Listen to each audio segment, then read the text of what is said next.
Breaking news. This just in from ESPN's Buster Olney. Pitchers and catchers will have the option of using newly tested signaling devices as they decide what pitches to throw in the upcoming regular season. These devices, they're going to help. They'll be allowing the catcher and pitcher to talk to one another simply by tapping on the catcher's wrist and sending a signal to an earpiece in the pitcher where he hears fastball, and therefore reducing the opportunity for sign stealing from the opposing team. Now, let's hear what Tommy and Jimmy are doing about it here. Hey, Tommy, what are you working on there? Well, I'm reverse engineering some of this PitchCom stuff here. I need to make sure that all the different players can hear it out there, not just the English-speaking ones and the Spanish-speaking ones. Well, who else you got on there? Well, let's see. I got Japanese. Yeah, let's try one out here for Shohei. Hey, let's go ahead and do curveball in Japanese. Curveball. Oh, look, here comes that Australian guy playing for the White Sox.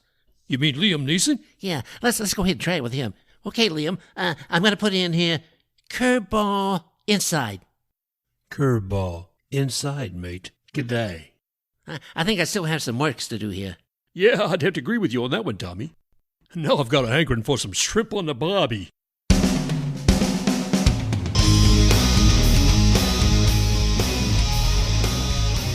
Welcome to Baseball Biz. I'm Mark Harvard, your host, and with me today, of course, is my co-host, Mr. Brandon No Way.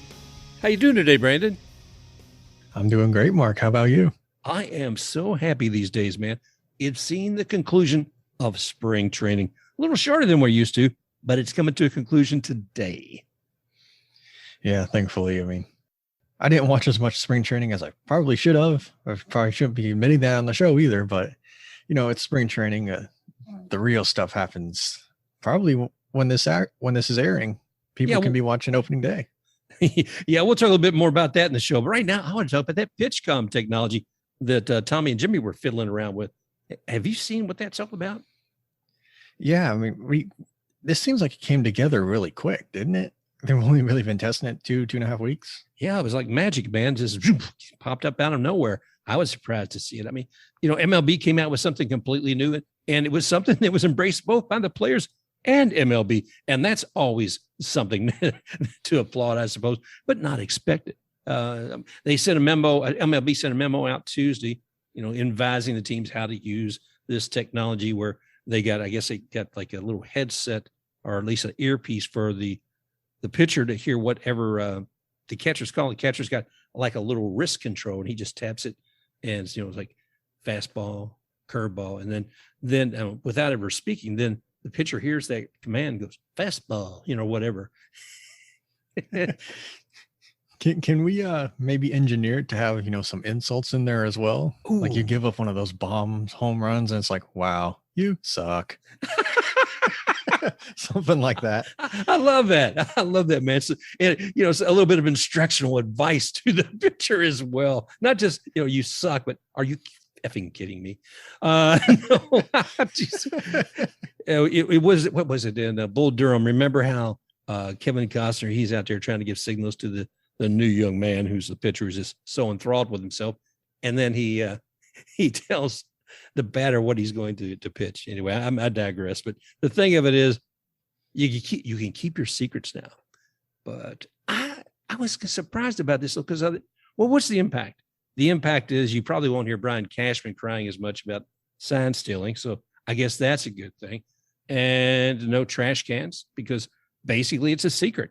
It's a tapped in secret from the wrist to the pitcher. But how's it going to impact the rest of the game? I've heard people say, you know, it can speed up the game as well. Like, you don't have as much time relaying the signals. It's just like the one word, you know, fastball inside, something like that. So that'd save some time, not a ton, but it's a step in the right direction. Well, I see that, but I think a lot of times we forget how our decisions impact others around us.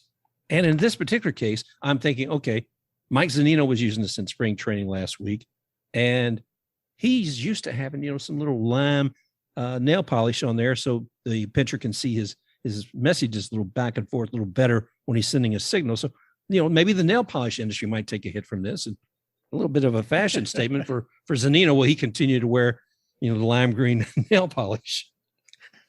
Maybe he'll just do it for the heck of it, or just in case something goes wrong. Well, that would be. Are these things waterproof? I don't know. I wouldn't want to find out on a rainy day out there if we get rained out and get a shock both for the catcher and the pitcher and have to replace both of them. That would be ugly. And then think about from the broadcasting booth too, Brandon. I mean, well, you're sitting up there. How many times, somebody in the broadcast booth saying, well, it looks like now he's probably signaling him for a fastball and inside. Yeah, he gave that signal two pitches ago, so he's actually going to repeat that. But instead they're going to I have no freaking idea. He's not showing me anything. I can't tell what buttons he's pitching. There no longer be any close up of the crotches of the catchers trying to see what their hands are doing down there, or signaling, I should, down there. Yeah, I mean, we'll lose that part, but I think it's, a relatively minor thing that I'd say probably by the end of the year, we might not even notice a difference. Could be. So, and I think a lot of people do embrace it. There's a lot of players who've said positive things about that. Maybe we'll talk about that on the next show. By the way, we're going to have Nick Morawski from Locked On Sox. Is that right? We'll see. And Good Guys Talk Back. So I'm interested in talking with him. But, kind of tapping back to this whole thing with the PitchCom technology. And like I said, they rolled it out. It was like magic, but I'm not overly surprised because I was trying to find the name of find the company PitchCom. There's not a PitchCom organization that actually develops this, a business, I should say. It's actually from a company called ProMystic. That's right, ProMystic. And the thing about ProMystic, as you'll find, is that they do technology for magicians. So I guess when a magician is trying to send a signal to his assistant, or the assistant saying, well, what are you holding in your hand? What was it? I'm blindfolded up here. I can't see it. And she's tapping the signal. Is it a watch? Okay, good. I got that one. That sounds more like a beauty line. It's like ProMystic, the women's perfume, or whatever it's called. I like that. Yeah, ProMystic. Yeah. Oh, but it's funny because, this company's been so involved with magic, and, you think about magic anyway being kind of an art of deception. So they're trying to take one kind of art of deception to remove another, which is sign stealing. Oh, brother. But technology continues to encroach upon baseball, and it's ruining the tradition of the game, or not. And but what is funny is the other day they were trying out something else in spring training. This time it was with the umpires. After review, the call is confirmed. The batter was hit by the pitch.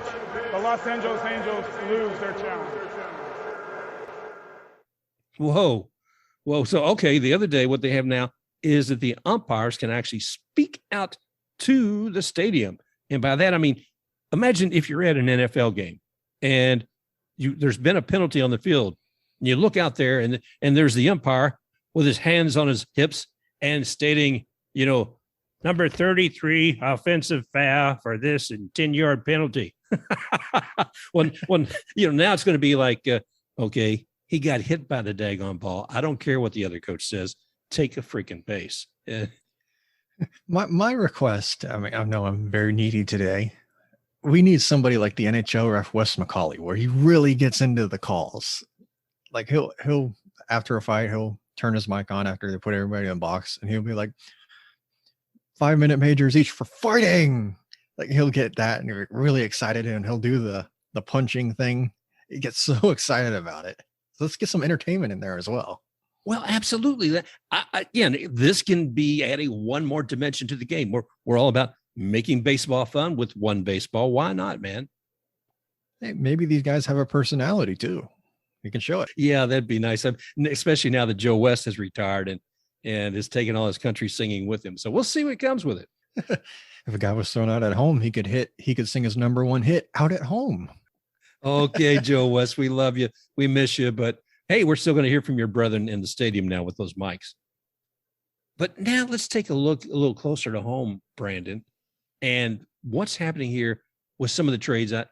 It's still happening. I mean, opening day is just about here, and there is a lot of movement back and forth. I know one of them you were talking about the other day was Austin Meadows. Yeah, that was one that, to me, it really came out of nowhere. I was just sitting here, it was like 11 o'clock at night.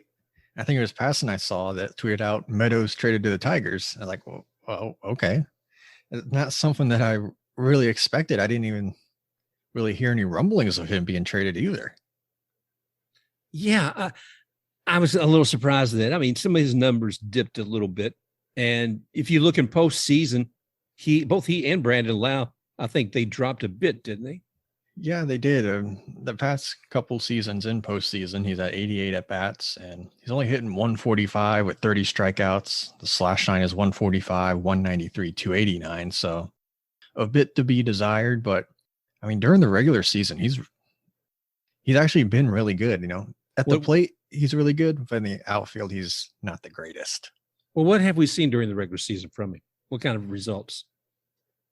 Yeah, during the regular season, when he's played over 100 games, he's only done that twice. And during 2020, you can't really count that because he had a really bad case of COVID, and that really affected his whole year. But in 2019, he had a 291 average, 364 on base percentage, and a 922 OPS with 33 homers and 89 RBIs. And last year, he had a 234 average, 315 on base percentage, and a 772 OPS with 27 homers and 106 RBIs. So he's not really a contact hitter, but I think he fits, you know, today's league well, where, you know, he doesn't hit for average, but he gets homers and RBIs. Yeah, 106 RBIs. I like that. And the homers certainly add a dimension of excitement to the game. I always like it when see Austin come up to plate. You know, we talked briefly there about postseason, both he and Lau and a lot of players. It's amazing. They either step up or sometimes they fall back a little bit during postseason. Unfortunately, that was the case with Meadows, and so they're trading him. Now, what are they getting from their trade to the Tigers? Yeah, I had one more thing with the Tigers fans. You can be excited. And I heard this point yesterday on a radio show that I listened to. The AL Central is loaded with right-handed pitchers. And looking at his splits, he's significantly better against righties. His average against lefties is 198, against righties 251.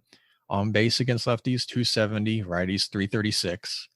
OPS 563 for lefties, 871 for righties. And looking at his home runs, 3 against lefties, 24 against righties, 25 against lefties RBIs, and 81 RBIs against righties. So with the right-handed pitchers in there, and as much as there is in the Central, I think that this could be a really good pickup for the Tigers, especially because of the roster that they're building. Well, that makes sense. I mean, if you see a need, a very specific need, and you see that Austin can step up for that, I'm glad for both the Tigers and Austin. I, personally, as a Rays fan, I'll miss him, but it looks like that might be best for both of them. Just like you and I talked before, and I say it over and over again, the whole Willie Adames move was something I think worked well for Willie as well as the team.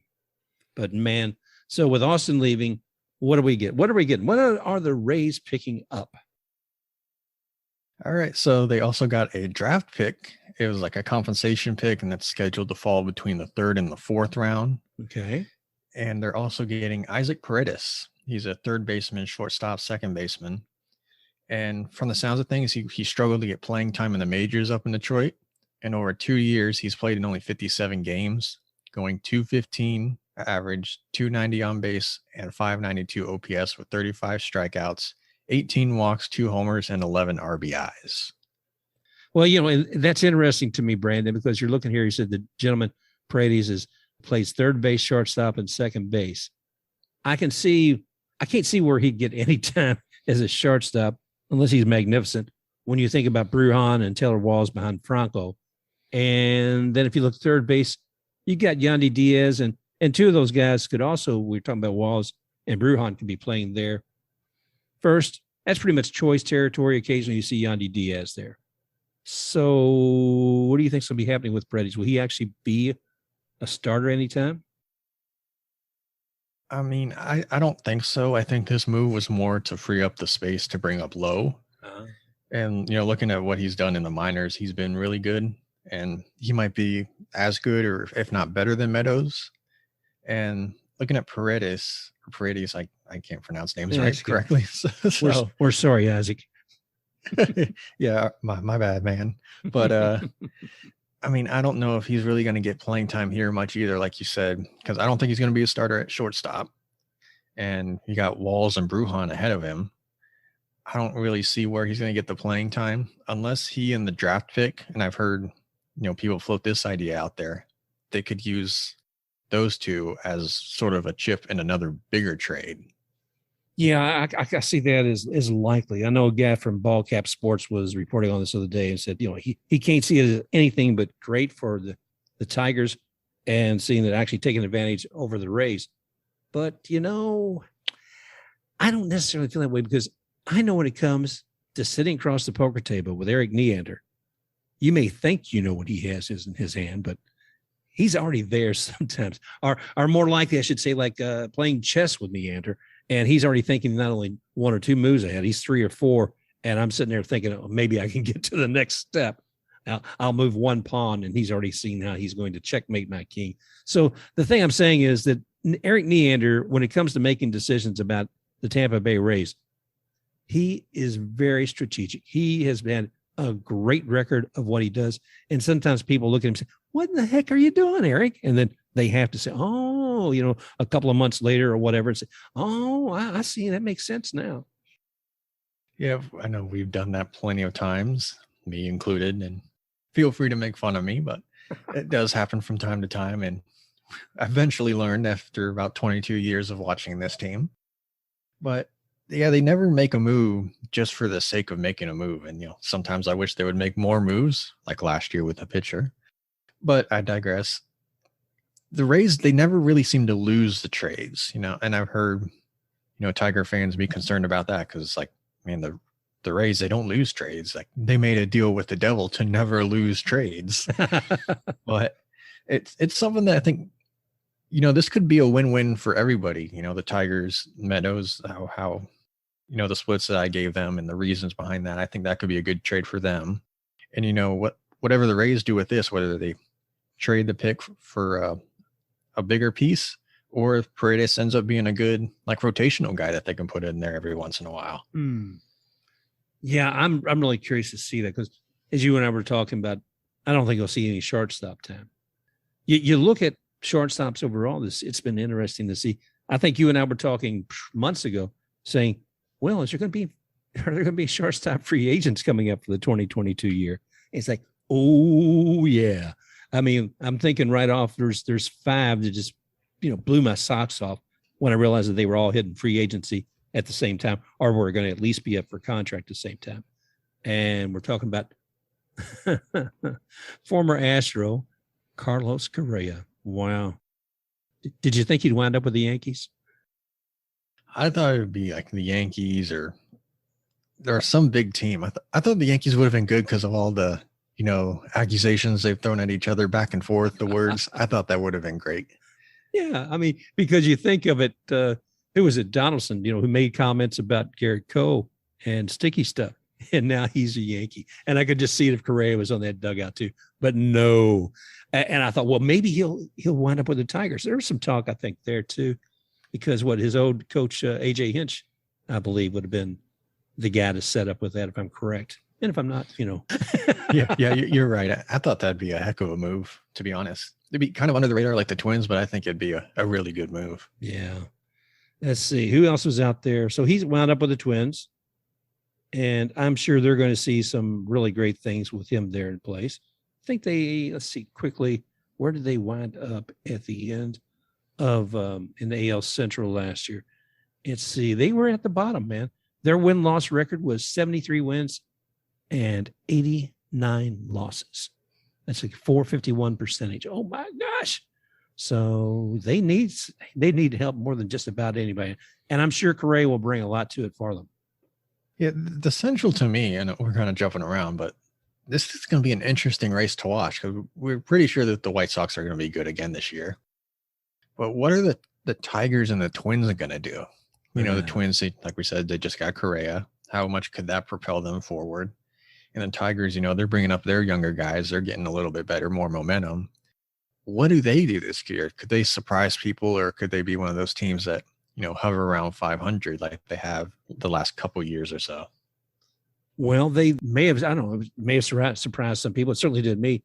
It certainly did me when we're looking at who they picked up from the Mets, Javy Baez. Right? Let's see. So he's now with the Tigers. signed a contract for $6,140,000. His average salary will be $23.3 million. So he's there in Central. He ought to make a difference. And Trevor Story. Yeah, the Red Sox. I didn't see that coming. There he is. He's signing a 6-year deal, $140 million. Average salary at $23.3 million. Javy Baez, we just mentioned ago. It's interesting. Both he and Trevor Story have almost identical contracts. 6 years, $140 million at $23.3 million per year. And then Corey Seager moved to the Rangers, who's also spent a little money this year. They signed Corey to a 10-year contract for $325 million. Wow. That deal surprised me a lot, almost as much as Correa to the Twins, because it seemed like it came together so quick. And I was like, man, the Dodgers let him go? Yeah. Is there something else behind that? Or did the Rangers just give him the better offer? I can't imagine. I know it was kind of a surprise to me too. Rangers have made some moves this year, and we may talk more about them on another show. But so that's what happened on the shortstop front. And we talked about 5 of them who all did pretty well. One of them with $105 million, another $175 million, $140, and $325 million with Corey Seager. So obviously a lot of money is being spent there. And when we're talking about negotiations, there's still some people out there. I mean, Yankees. They got a guy. He's well, I thought he was going to be in arbitration. He's in his 6th year with the Yankees, his 6th full year with the Yankees, because he actually started in 2016 with a very short year. And they were trying to negotiate, a price, what they thought he was worth. I don't think anybody ever wants to pay somebody what they think they're worth. And one thing I was looking here is Ken Rosenthal said, I was saying, what? How come they haven't finalized this? Here we are. It's almost opening day, and Aaron Judge and the Yankees haven't come up with a price. Didn't go to arbitration. It's still negotiation. Let's see, from Ken Rosenthal, he said, the problem for Judge is that his extension almost certainly would begin in 2023 when he will be entering his age 31 season. Remember that. The Yankees might not be willing to give him more than 6 or 7 years at that age, especially when he has played more than 112 games in only 2 of his 4 full seasons. He almost missed more than half of the Sharton 2020 campaign. Woof. Okay, and you and I both know Judge has had health problems as well. That's, to me, like his only flaw is staying healthy, because, I mean, the dude's great at the plate, and in the outfield, he's one of the better right fielders in the game. I mean, the dude's got a cannon for an arm. Yeah. And as short as the wall is in right field at Yankee Stadium, he could just stick his arm up and reach over and catch a ball. He doesn't have to jump. So that's his only flaw, really, is injuries. And, availability is an important key to your ability. Yeah. And availability, he's also actually cutting his availability by not being able to cross into playing with the Toronto Blue Jays. He's, as far as I know, he still hasn't been vaccinated. And if you want to enter into Rogers Center up there to play the Blue Jays in Canada, you've got to be vaccinated as a player. And if you're not, you don't come in. It's that simple. And that means you're saying no to playing. No, I'm sorry. I'm not going to play 10 games for the Yankees this year. And shouldn't that impact him? And God knows we all hope COVID will get minimized more and more. But hey, that could be maybe going into a couple of seasons for him. Yeah, I don't know, everything with the COVID, everything. I just go with the flow at this point. It doesn't really matter to me much. But it's like, I don't know what the Yankee schedule look like. But what if it's, late in the year, they're playing, every game matters. They need these games, and they're playing in Toronto. What if something like that comes up? Or if they're in the playoffs? Ooh. And then what do they do? Wow. I mean, and you look at Judge as a pivotal player. I mean, some look at him as a generational player for the Yankees. Some comparisons have been made to his stature with a team like that of Derek Jeter. Some even call him El Capitan, I believe.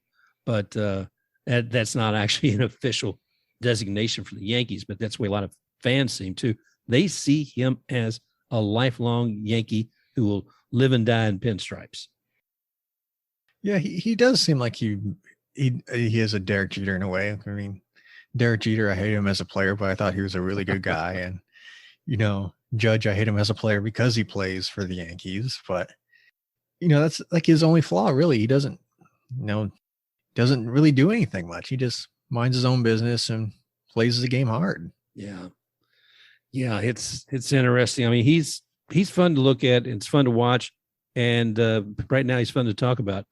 Carlos Beltran, you remember him, who was Mets manager for about 5 minutes once upon a time. It might have actually been 5 minutes. Yeah. I want to get back to Judge. I'm not going to go deep into Carlos Beltran. We can do that another time. But the thing of it is with him now, he's actually, I think, a special advisor to Yankees owner Brian Cashman, or excuse me, Yankees general manager Brian Cashman. And also he just started his debut on the Yes television network as a broadcaster for about the Yankees in spring training. So, he's there out there for the first time. And you get excited, and God knows we do. You get excited about what's happening with the game and trying to find something to say. And during a broadcast here, one of the spring training, Beltran said, Aaron Judge is just such a guy that has so much power. I'm just glad to see him be able to create his new contract with the New York Yankees and be able to stay here in New York.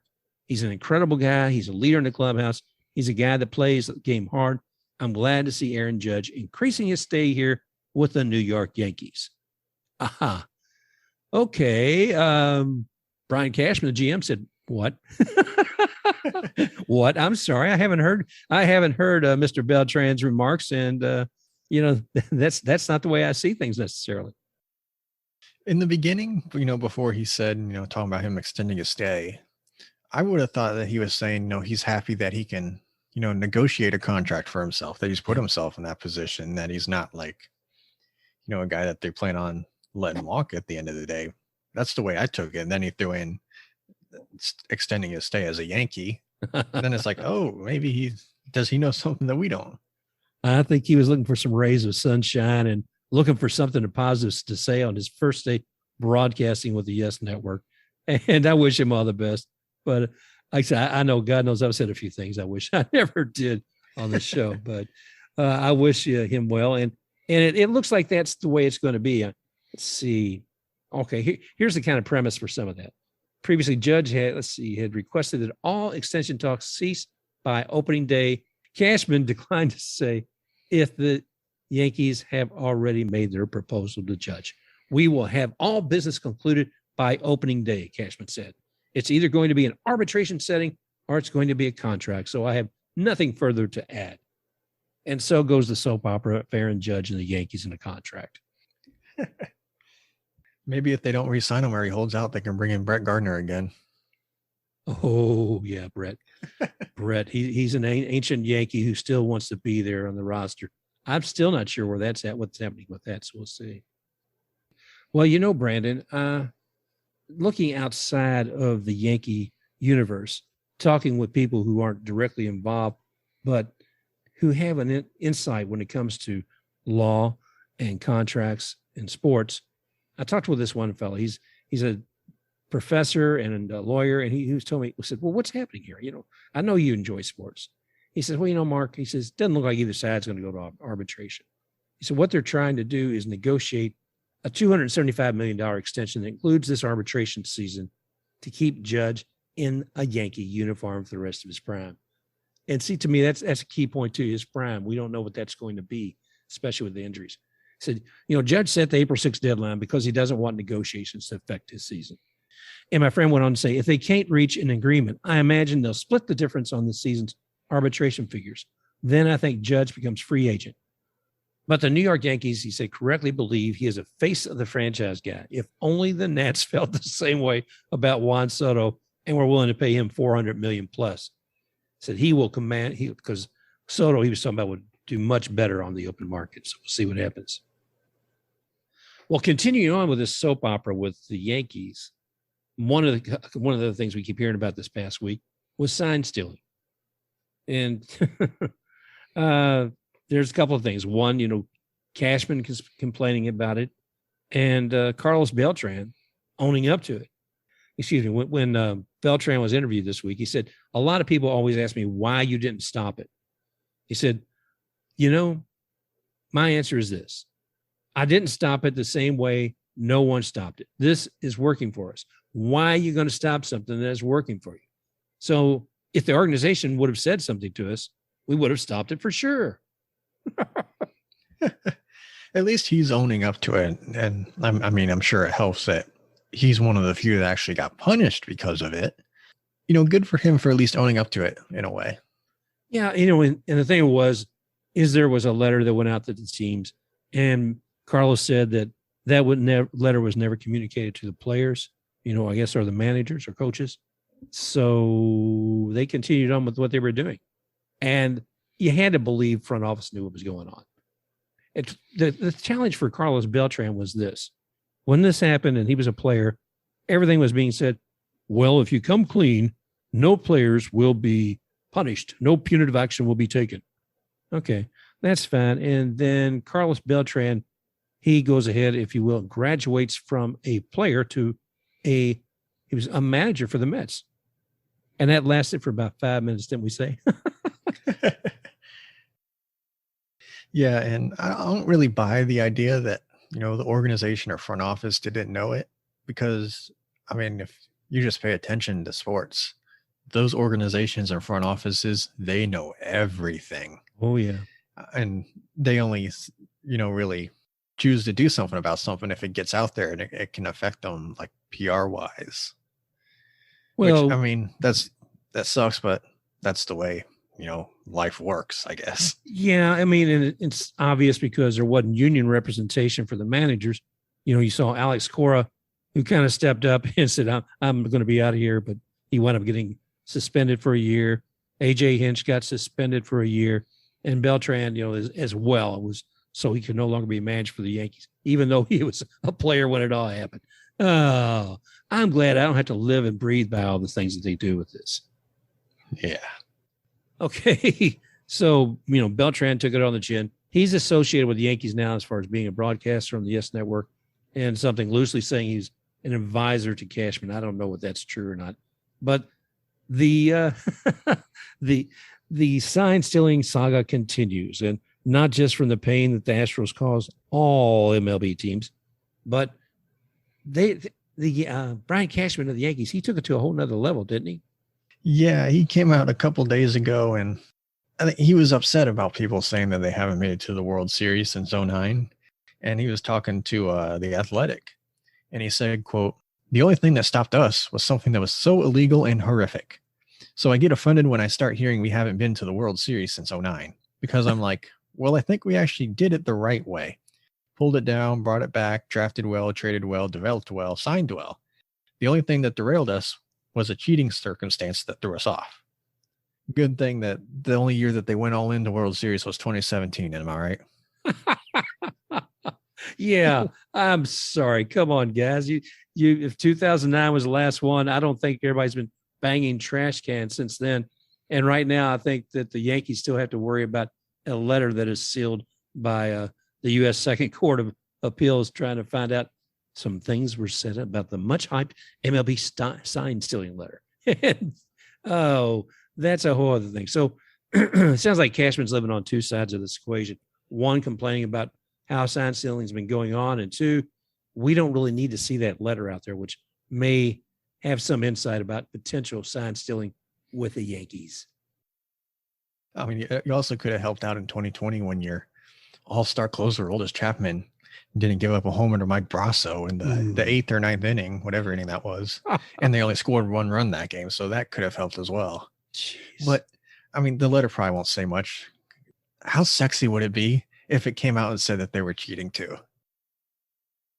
I'm excited. That's terrible. I feel like I said a soap opera again. Say, okay, I can't wait to see the next episode. What's it going to be like? Jeez. It would make for easy, great content. Oh, yeah. Well, we're all about that here. and talking about easy content, we talked about spring training, coming to pass today. Opening day is upon us. The Yankees are going to be there. They've got, what's that combination they got? Are they going to be the first team? Well, they originally were going to be one of the first teams, but that game Thursday has been canceled or more postponed. It's been postponed to about 1:00 Friday. So opening day ceremonies will be moved to then. But it's all right because we have the rest of the weekend to watch every game of Red Sox Yankees as well as the rest of the year. So we won't miss a thing of that series. You know, who is going to miss something about that is all the Yankees fans who watch the Yankees on TV. Not talking about opening day, but I heard Amazon Prime is going to be carrying several of the Yankees games. Yeah, this year, 21 games for the Yankees will air exclusively on Amazon Prime. And, the last couple of years, we've seen more of a shift towards streaming in all sports, really. Because, even the NFL, they've aired Thursday night games on Amazon Prime as well. And this year, again, they'll be airing Thursday night games, but there'll be an exclusive feed. And they're really going all in because they got Al Michaels and Kirk Herbstreit. So they're really going all in on this streaming thing. As a fan, I kind of like to have somebody being the voice of my team. With the Rays, there's no doubt when you hear D-Wayne Stats that he's the voice, when you're watching television. If I have to jump around several channels and all that, I lose some of that identity with the announcer. And I don't know that I have resources to go to all these different streaming vehicles.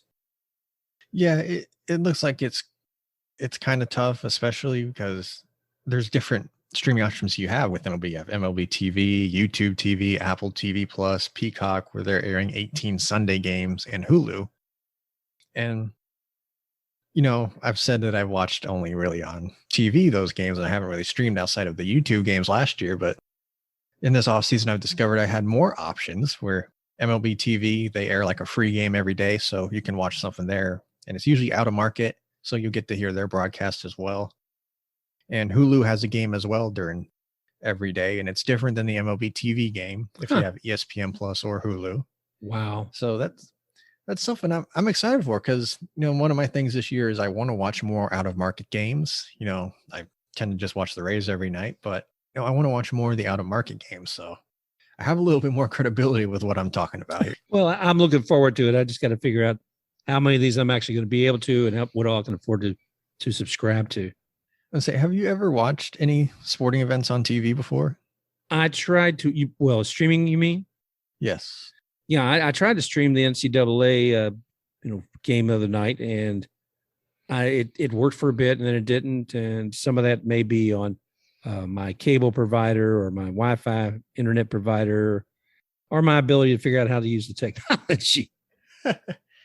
A lot of these sports, they are moving towards streaming. I just said the NFL. I did watch the bowl that was super or the big game this year over stream. And, I like racing. I use Peacock and I watched every hour of the Daytona 24-hour race commercial free.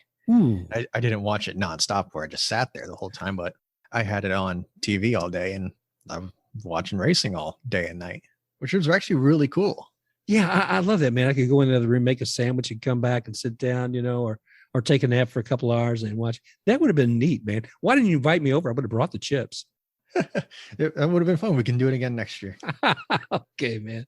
I think that there's still a departure from people's ability to, what I want to say, have an attachment, an identity with a team when your team is on so many different platforms, but not all at the same time. So you got to hop, skip, and jump or know where they're going to be. And I was thinking back to the Goofy Gobbler, and we invited some other folks, including Brent Carty, the Carty Show on the Blue Jays. We invited Sarah Sanchez from Bleed Cubby Blue, and also Nick Morowski to give us some comments on who they thought the Turkey of the Year nomination was. And the reason I bring this up was Nick brought up something that was very poignant because I was complaining about some things like I normally do. And he said, he sent his text on what his Turkey of the Year nomination. He said, "Hey, thank you for reaching out. I love the concept. There are a lot of turkeys in MLB. Honestly, whoever is in charge of hiding playoff games on bizarre channels at bizarre times deserves a special turkey award." And I said, man, he called it there. The game is not going to grow when you force fans to subscribe to channels just to watch their hometown team or any MLB team that, for that matter, compete in the playoffs. Whoa, way to go, Nick. Yeah, didn't you have that problem last postseason trying to find playoff games? I did. A kindred spirit there, but because that was a real challenge for me during the postseason. And there were games I wanted to see, and I just couldn't. They said, well, you need to subscribe to this service or Hulu or that or the other. I thought, good Lord, man, I'm done with this. You know, I've got if I got MLB TV, I thought, well, I'll be able to find it something there. Some of them weren't going to be there. You know, they weren't going to be on ESPN. They weren't going to be on CBS, whatever. It was all over the place. They were on some obscure network. And I found that a slap in the face, you know, as a fan. I felt like MLB slapped me in the face. So I am not a fan of having multiple platforms where games are played. Actually, I am. I'm just not at the point where you exclude and black out games in other portals. Because a lot of us, you know, we get used to going through one place. I'm sorry. Yeah, we're sort of in that weird time where, you know, the times are changing to where it's going to be more streaming in the future and TV isn't going to be as big as it is now.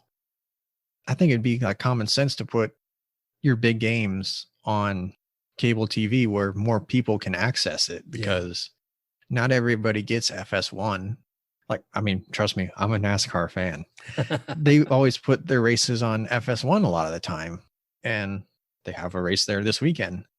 It's a Saturday night race and they're putting it on FS1, but not as much people are going to see it, and the ratings are going to suffer because of it, just because of the fact that not everybody is able to watch it because they don't have that channel. Yeah. Whereas if it were on like Fox or CBS, NBC, those channels where everybody has it, you'd have more eyeballs. Well, we're going to see how this develops. Well, you know, I know that MLB listens to us and they're paying attention. So take these notes, guys, take them up there, take a look, try to make sense of it. And, you know, Rob, you and your boys come up with something. Hey, and as long as I'm talking to Rob Manfred, I would just want to remind you that my nomination on Twitter the other day, we're looking for the content creators who should be on the Home Run Derby X team. I put Brandon Noway on there. So Rob, he's got my vote, and make sure you get Brandon on there.